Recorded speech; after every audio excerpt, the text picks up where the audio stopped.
사도행전 11장 19절로 26절.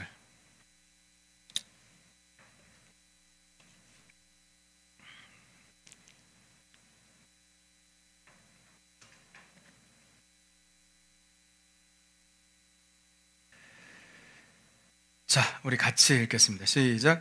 그때 스데반의 일로 일어난 환란으로 말미암아 흩어진 자들이 베니게와 구브로와 안디옥까지 이르러 유대인에게만 말씀을 전하는데, 그 중에 구브로와 구레네 몇 사람이 안디옥에 이르러 헬라인에게도 말하여 주 예수를 전파하니, 주의 손이 그들과 함께 하심에 수많은 사람들이 믿고 주께 돌아오더라.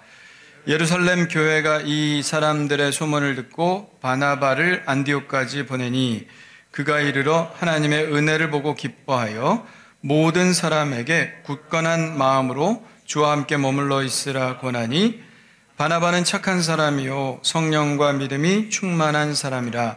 이에 큰 무리가 주께 더하여 지더라. 바나바가 사울을 찾으러 다소에 가서 만남에 안디옥이 데리고 와서 둘이 교회에 1년간 모여 있어 큰 무리를 가르쳤고, 제자들이 안디옥에서 비로소 그리스도인이라 일컬음을 받게 되었더라. 아멘. 자, 옆 사람에게, 우리 가족에게 서로 인사합시다. 당신이 복입니다.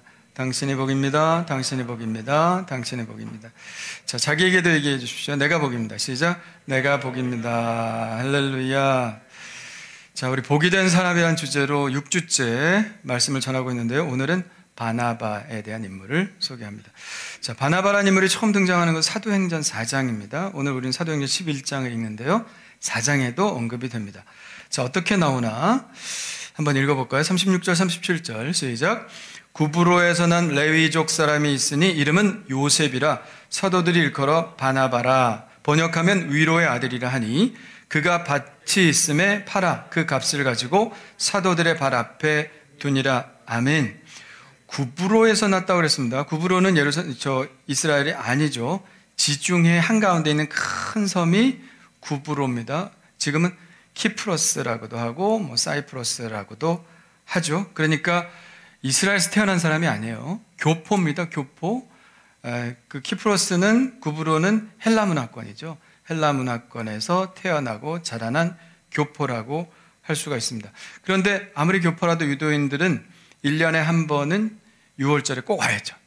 다른 절기 때는 몰라도 6월절엔 꼭 왔습니다. 그래서 아마 바나바가 6월절에 예루살렘에 왔다가 복음을 들은 것 같아요. 그리고 예수를 믿게 되었습니다.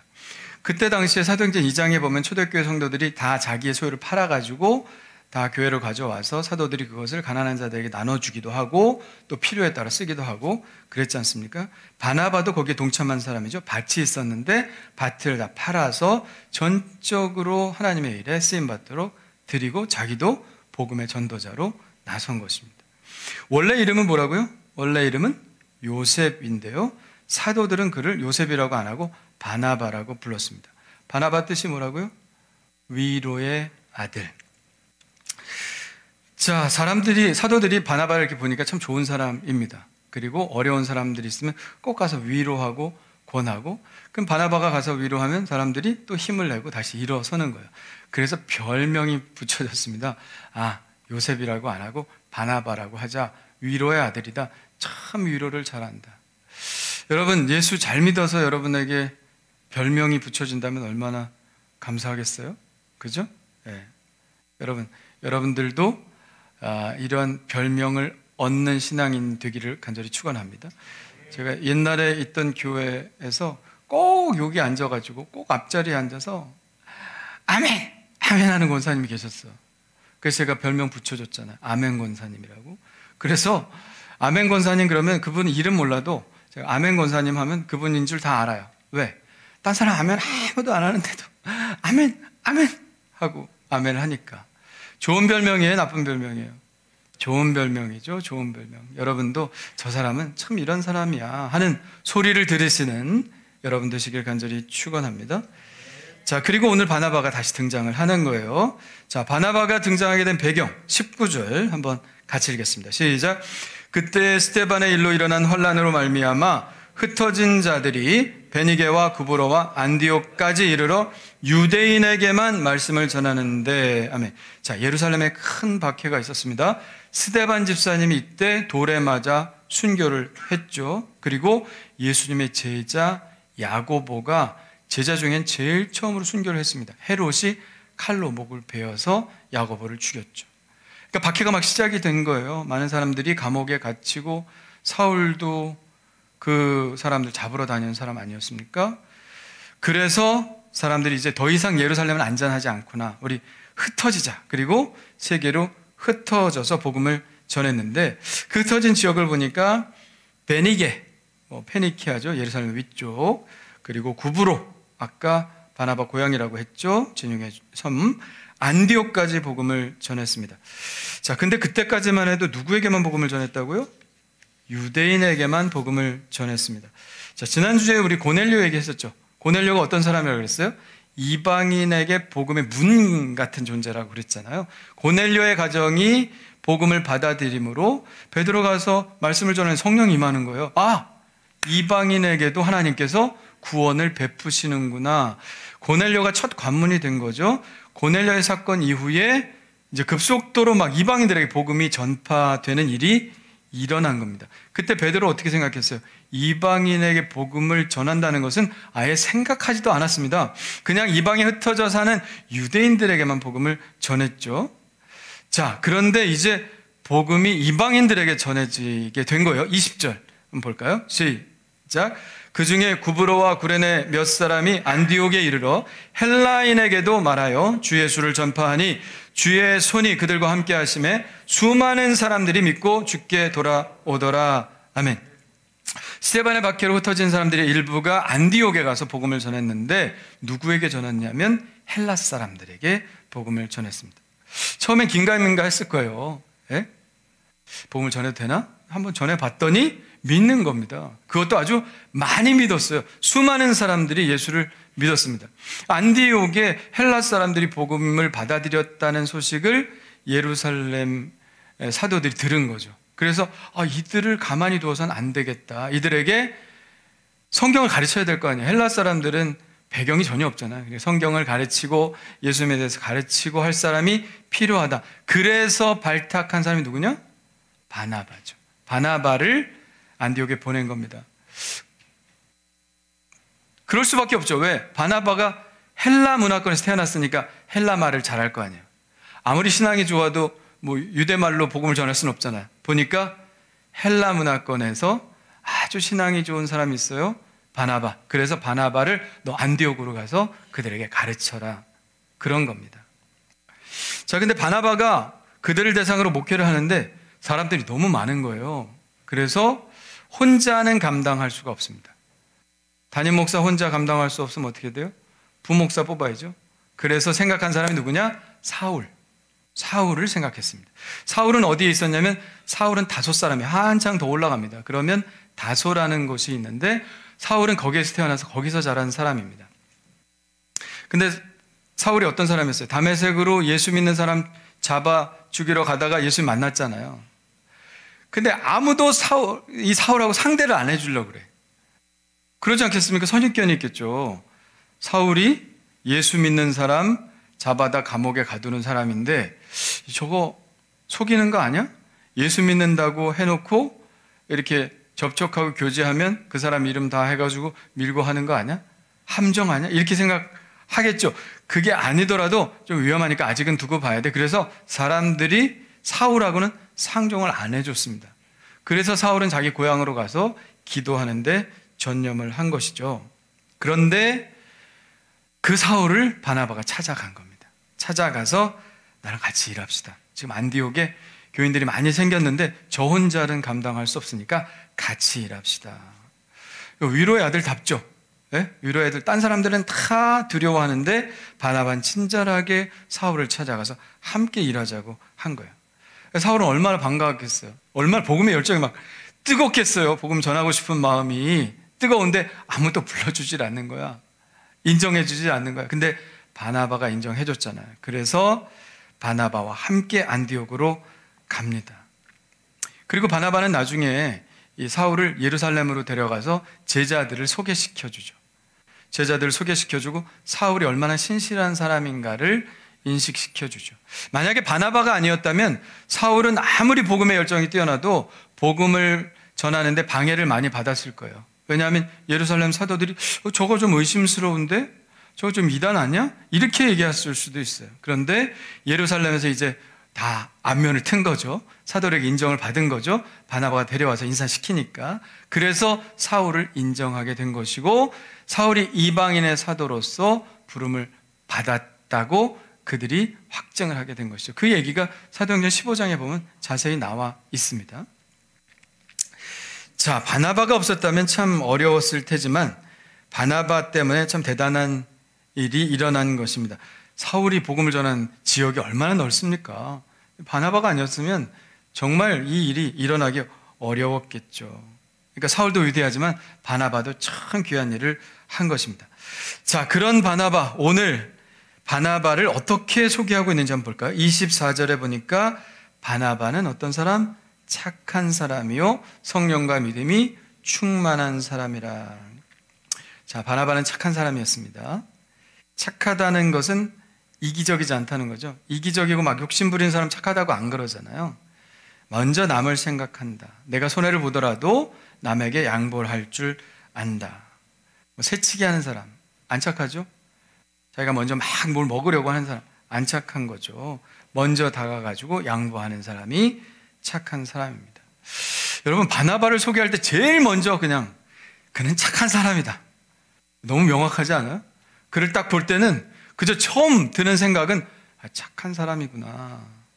여러분, 예수 믿는 사람은 착한 사람이 되어야 됩니다. 뭐니 해도 그 사람 어때?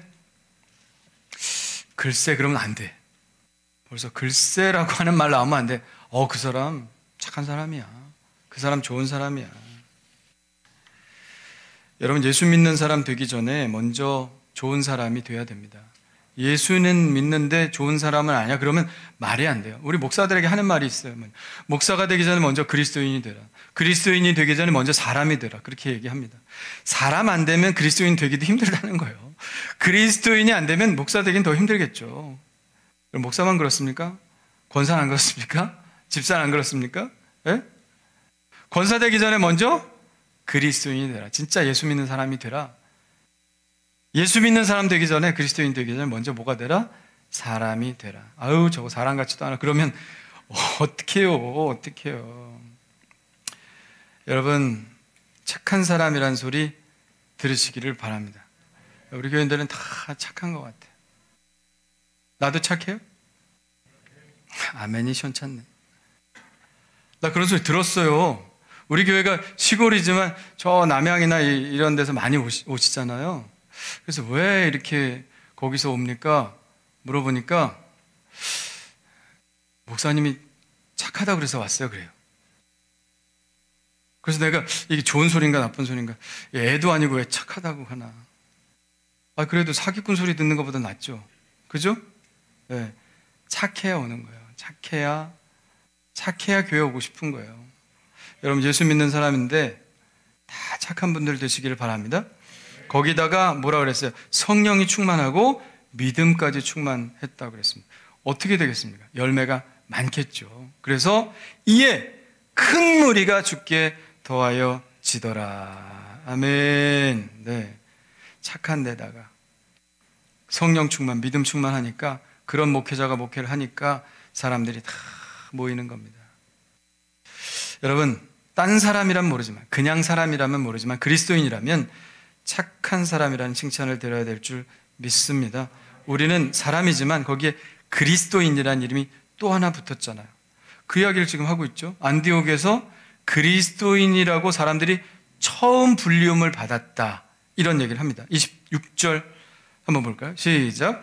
만남에 안디옥에 데리고 와서 둘이 교회에 1년간 모여 있어 큰 무리를 가르쳤고, 제자들이 안디옥에서 비로소 그리스도인이라 일컬음을 받게 되었더라. 아멘. 이때부터 그리스도인이라고 불렸다는 거예요. 크리스찬. 자, 당시 사람들은 서로를 뭐라고 불렀습니까? 로마인, 헬라인, 유대인, 소아시아인, 그렇게 불렀겠죠. 왜? 그렇게 해야 개념이 딱 잡히니까 지역 이름이나 민족 이름이나 로마인이니까 로마 관습을 따르겠구나. 저 사람은 로마 말을 쓰겠구나. 이런저렇게 생각하겠구나. 이런 개념이 잡히죠. 유대인들이라면 뭐 여호와 하나님을 섬기겠구나. 그들은 금욕적인 생활하고 뭐 율법을 지키고 뭐 이런 일을 하겠구나. 저 사람 뭐 돼지고기를 안 먹겠구나. 뭐 이런 개념이 잡히잖아요. 그래서 그런 사람이라고 불렸습니다. 유대인, 로마인, 뭐 헬라인 이렇게 불렀습니다. 근데 예수 믿는 사람들은 유대인이지만 유대인이라고 불리지 않았어요. 로마인이지만 로마인이라고 불려지지도 않았습니다. 유대인이라고 하기에는 조금 다른 면이 있어. 로마인이라고 하기에도 조금 다른 면이 있어요. 충분히 그것으로 설명되지 않는 또 다른 독특한 삶의 방식을 살아가고 있단 말이죠. 유대인의 범주에 딱 들어가지도 않고 헬라인의 범주에 딱 들어가지도 않습니다. 그런 사람을 뭐라고 부를까? 근데 나라도 다르고 민족도 다르고 이렇지만 그 사람들이 모여 있으면 똑같은 생활 방식을 따르는 거예요. 독특한데 저게 뭘까? 뭐라고 부르지? 그냥 예수 믿는 사람, 예수쟁이라고 부르자. 우리말로 하면 예수쟁이라고 부르자.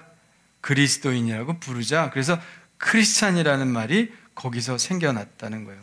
여러분, 그리스도인들이 그냥 똑같이 생활하는데 이런 명칭을 들을 수 있겠습니까? 그렇지 않죠. 성경대로, 말씀대로, 배운 대로 했기 때문에 독특하게 티가 났던 거죠. 그래서 그들을 그리스도인이라고 부른 것입니다. 예수의 사람이라는 것이죠. 예수를 따라 사는 사람. 예수님이 가르치신 방식대로 살아가는 사람. 여러분도 티가 나죠? 주일이면 교회 가고. 할렐루야? 주일이면 교회 가고, 모여서 교제하고, 기도하고, 사랑하고, 관용하고, 착하고. 아멘? 네. 예수 믿는 사람은 독특해야 됩니다. 그래서 유대인, 로마인, 미국 사람, 영국 사람 할 것 없이 기도하고 예배하고 그리고 거룩하게 살아가려고 하는 사람들을 그리스도인이라고 부른 거예요. 산 위에 있는 동네가 숨길 수 없듯이 그리스도의 삶은 도드라지게 티가 났던 것이죠. 여러분도 그런 소리 다 들어봤어요? 혹시 교회 다니세요? 왜요? 왠지 그런 것 같아서요. 교회 다닌다는 얘기를 하지 않았어도 왠지 그런 것 같았어요. 여러분, 그런 소리 들으면 그래도 예수의 향기가 좀 풍기는 사람입니다. 근데 저 사람도 교회 다니는 사람이었어? 전혀 몰랐네? 이거 좀 이상한 거예요. 그죠? 어쩐지 교회 다니는 사람 같았어. 이래야지. 저 사람 술 먹을 거 다 먹고, 저 사람 주정도 부리고, 뭐 좀 정직하지도 않고. 그런데 예수 믿는 사람이었어요? 깜짝 놀라면 안 돼요. 네.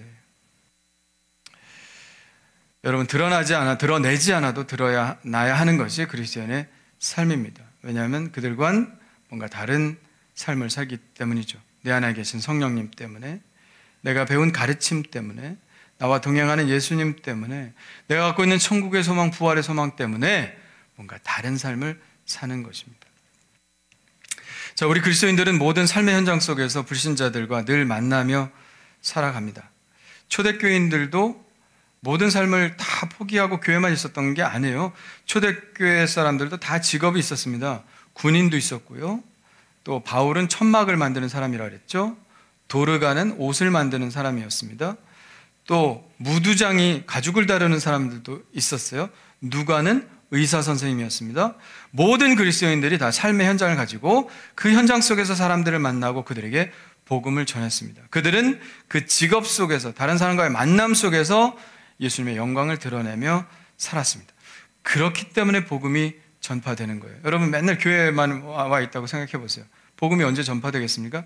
여러분들이 나가서 삶의 현장 속에서 복음이 전파되는 거예요. 아무리 교회에 모여 있어봐야 사람들이 복음을 듣지 못합니다.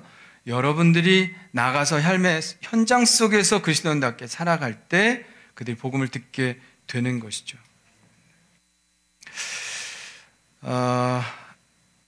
교회에는 두 가지 표지가 있습니다. 두 가지 표지. 뭐냐면 모이는 교회, 흩어지는 교회입니다. 따라합시다. 모이는 교회, 흩어지는 교회. 모이는 것도 교회지만 흩어지는 것도 교회입니다. 모여서 예배하고 찬양하고 성령 받고 기도하고 이런 것들도 교회입니다. 그러나 모이기만 하는 교회는 교회라고 볼 수 없어요. 흩어지는 교회까지 가야 진짜 교회가 되는 것입니다. 한 사람 한 사람이 삶의 현장 속으로 나아가 하나님께 영광 돌리는 삶을 사는 것이 바로 흩어지는 교회입니다. 사람 한 사람이 다 교회예요. 하준이도 교회고, 예? 우리 장로님도 교회고, 우리 권사님도 교회고, 다 교회들이죠. 그 교회들이 흩어져서 삶의 현장 속에서 그리스도인의 정체성을 가지고 살아갈 때, 그럴 때 사람들이 그 모습을 보고 아, 나도 교회 다니고 싶다. 나도 교회 가야 하겠다. 누굴 봅니까? 목사님을 봅니까? 목사 볼 새가 어디 있어요, 사람들이? 예? 여러분들을 보는 거예요. 여러분들을 보고 여러분을 통해서 그들의 눈이 열리고 마음이 열리게 되는 것이죠. 그래서 교회가 이렇게 서 있지만 여러분들이 각자 흩어지는 교회가 될 때 그때 복음이 아주 강력하게 전파되는 줄 믿으시기를 바랍니다.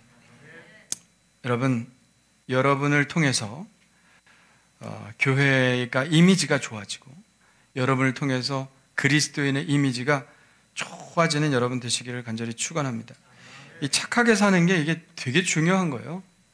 굉장히 중요한 겁니다. 복음이라고 하는 것은 우리가 세상에서 어떻게 사느냐에 따라서 복음의 길이 막히기도 하고 복음의 길이 열리기도 하는 거예요. 여러분 TV에서 무슨 교회에 대해서 이상한 얘기 나오면은 복음의 문이 열려요, 닫혀요? 닫히지. 당연히 닫히지. 그래서 중요한 겁니다. 우리가 선행으로 구원받거나 선행으로 천국 가지는 않지만 복음은 무엇으로 전해지느냐? 복음은 역시 그래도 그리스도인의 거룩한 삶, 선행의 삶, 착한 삶을 통해서 전파되는 겁니다. 그래서 예수님이 이렇게 말씀하셨죠? 이같이 너희 빛이 사람 앞에 비치게 하여 그들로 너희 착한 행실을 보고 하늘에 계신 너희 아버지께 영광을 돌리게 하라. 아까 바라받아 착한 사람이라고 그랬는데 여기서도 뭐요? 너희의 착한 행실을 보고. 우리의 착한 행실이 누구를 증거한다? 주 예수 그리스도를 증거한다는 것입니다. 나 예수 믿는 사람이야 막 떠들고 다니지 않아도 우리의 착한 행실이 그것을 말해주는 사람이 되어야 합니다. 그런 사람이 되었으면 좋겠습니다. 여러분들 때문에 복음의 문이 활짝 열렸으면 좋겠습니다. 그래서 여러분을 통해서 그들이 복을 받는 것이죠. 그런 사람 됩시다. 옆 사람과 인사합시다. 당신이 복입니다. 당신이 복입니다. 당신이 복입니다. 당신이 복이에요. 과거 우리 나라가 개화기 초기에 참 어려울 때 외부적으로도 많이 힘들고 내부적으로도 많이 힘들고 그럴 때 정말 힘들었죠. 뭐 살아보진 않았지만 그때 사진들 이렇게 보면 헐벗고 굶주린 백성들 아닙니까? 아예 일할 생각을 하지 않았대요. 조선 사람들은. 왜? 성품이 나빠서 그럴까요? 아니죠. 얼마나 부지런해요, 우리나라 사람들. 근데 일하고 뭐만 생겼다면 양반들이 다 걷어가니까. 다 뺏어가니까 일을 안 하는 거예요. 일해봐야 뭐해? 다 뺏어가는데. 양반들의 횡포가 그렇게 심했다는 거죠. 옛날에 양반이었다고 자랑하지 마십시오. 얼마나 횡포가 심했는지 몰라요. 그 외부에서 또 침입이 들어오고 그러니까 얼마나 힘들었어. 불쌍한 백성이죠. 근데 그때 빛과 소금의 역할을 감당했던 사람들은 바로 그리스도인이었습니다. 초기 개화기 운동을 일으킨 분들 대부분이 기독교인들이었습니다. 최초의 의사도 기독교인, 최초의 여성 의사도 기독교인. 안산에 가면 상록수역 있죠?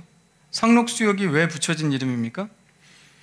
바로 우리 자랑스러운 감리교인이죠. 감리교 신학대학을 나온 최영신이란 분이, 최영신이죠 원래 이름은, 최영신이란 분이 안산 그 골짜기에 가서 계몽운동을 일으키고 그 지역을 변화시킨 거예요.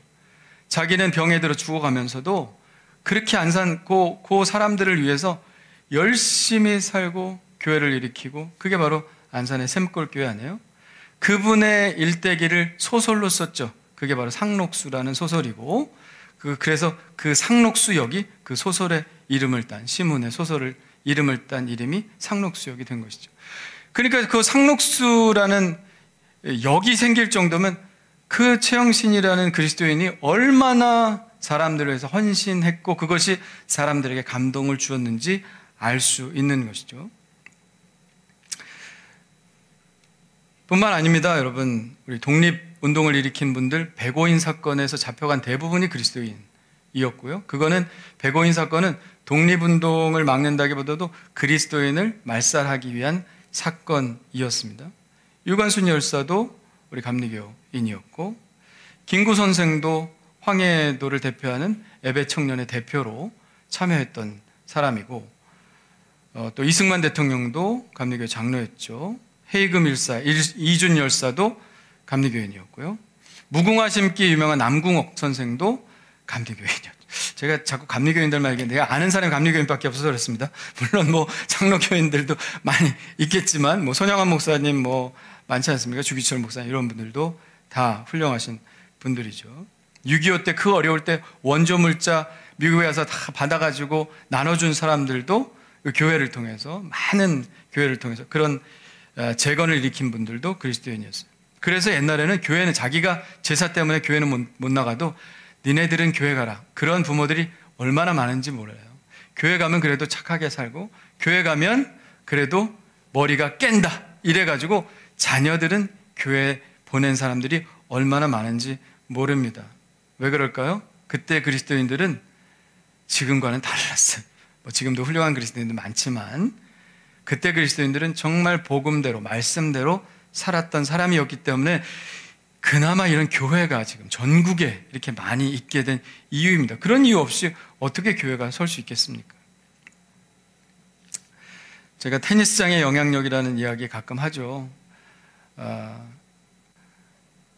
이 목사님이 테니스를 동네 클럽에 가서 치는데, 처음에는 목사인 걸 안 밝히고 이렇게 어울리다가 목사인 걸 어떻게 알게 되어가지고 되게 그다음부터 조심스러워졌답니다. 싸우지도 못하고. 원래 테니스 치면 많이 싸워요. 금 밟았니 안 밟았니 뭐 이런 거 갖고 많이 싸우죠. 근데 목사라는 걸 알게 되고 이렇게 어떻게 신경 쓰고 처신을 하다 보니까 저 목사님은 정직하다. 그래서 싸움 붙을 때마다 목사님한테 온다는 거예요. 공이 금에 맞았습니까? 밖으로 나갔습니까? 인입니까? 아웃입니까? 이걸 누가 판정을 하냐면 목사님한테 온다는 거예요. 목사님이 정직하게 판단할 거라고 생각하기 때문에. 작은 일 같지만 이게 바로 영향력이죠. 여러분들이 교회 다니는 사람들이고 그리스도인이라면 적어도 저 사람은 믿을만해 하는 그러한 칭찬을 받는 여러분 되시기를 바랍니다. 별거 아닌 것 같지만 이게 별거예요. 그것이 바로 불신자들을 그리스도를 신뢰하게 하고 하나님의 교회로 나오게 할 수 있는 원인이 되는 것이니까요. 여러분, 우리의 삶은 하나님의 전적인 관여 속에 있습니다. 세상의 모든 관계는 다 부분적인 관계예요. 뭐 사업상의 관계, 부분적인 관계죠. 뭐 사업에서만 관계가 이루어지지 딴 거 그 사람한테 뭐 밝힐 것도 없고 그렇잖아요. 부분적인 관계. 부모 자식 관계도 사실 부분적인 관계입니다. 뭐 전적으로 다 관여할 수 없어요. 애들도 숨기고 싶은 것도 있고 다 관여할 수 없어요. 내가 뭐 말하고 싶어도 애들한테 말할 수 없는 부분도 있어요. 그래서 부분적인 관계입니다. 부부 관계는 어떻습니까? 부부 관계도 그렇죠. 저는 우리 집사람하고 많이 공유를 하는데 다른 부부들은 공유를 안 하는 부부들도 많다고 그래요. 그거 알아서 뭐해? 우리는 그런 소리 나갔던 죽습니다. 알아서 뭐해가 뭐야? 알아야지. 다 알아야지. 부부는 공유가 많죠. 그러나 부부 사이에도 숨기고 싶은 비밀이 있죠. 예? 부부 사이에도 완전히 공유되는 관계는 아니에요. 근데 하나님은 어떤 관계를 원하실까요? 우리에게? 하나님은 우리의 삶을 전적으로 관여하기를 원하십니다. 하나님, 난 그런 거 싫어요. 하나님, 주일에만 관여해 주세요. 월, 화, 수, 목, 금, 토는 제가 마음대로 살게요. 그러면 안 된다는 거예요. 하나님은 우리의 삶에 전적으로 관여하기를 원하십니다. 그렇다면 하나님도 그렇게 말하실 거예요? 그래, 내가 주일만 너 봐줄게. 월, 화, 수, 목, 금, 토는 내가 너 안 도와줄 테니까 너 마음대로 살아라. 그럼 좋겠어요? 좋아요, 싫어요? 안 좋죠. 하나님 관여하셔야 되죠. 하나님 다 보셔야 되죠. 하나님 우리를 도와주셔야 되죠. 우리의 모든 삶 24시간을 하나님께서 봐주셔야 됩니다. 그렇다면 우리도 그냥 주일날만 하나님께 영광 돌리는 사람들이 아니라 주일, 월, 화, 수, 목, 금, 토 모든 시간들을 다 하나님께 영광 돌리며 살아야 됩니다. 일상의 삶 속에서 하나님을 드러내며 살아야 한다는 얘기입니다. 주일날만 예수 믿는 사람인 척 하지 말고 주중에도 예수 믿는 사람처럼 살아야 한다는 겁니다. 그게 안 되면 복음 전파 안 돼요. 근데 여러분들이 그게 되면 하나님의 복음이 전파되는 것이죠. 여러분의 삶 속에서 여러분의 착함이 드러나고, 여러분 안에 성령님이 드러나고, 여러분 안에 있는 믿음이 드러나게 될 때에, 그때 여러분을 통해서 복음의 문이 열리는 겁니다. 그래서 고넬료처럼, 그리고 바나바처럼 여러분을 통해서 많은 사람들이 복음을 듣고, 할렐루야, 복의 소식 아닙니까? 복음을 듣고 그들이 복된 사람이 되는 것이죠. 여러분, 바나바처럼 착한 분들 되시기를 바라고요. 성령 충만, 믿음 충만해서 많은 사람들을 그리스도로 이끄시는 여러분 되시기를 간절히 축원합니다. 아멘. 우리 찬송가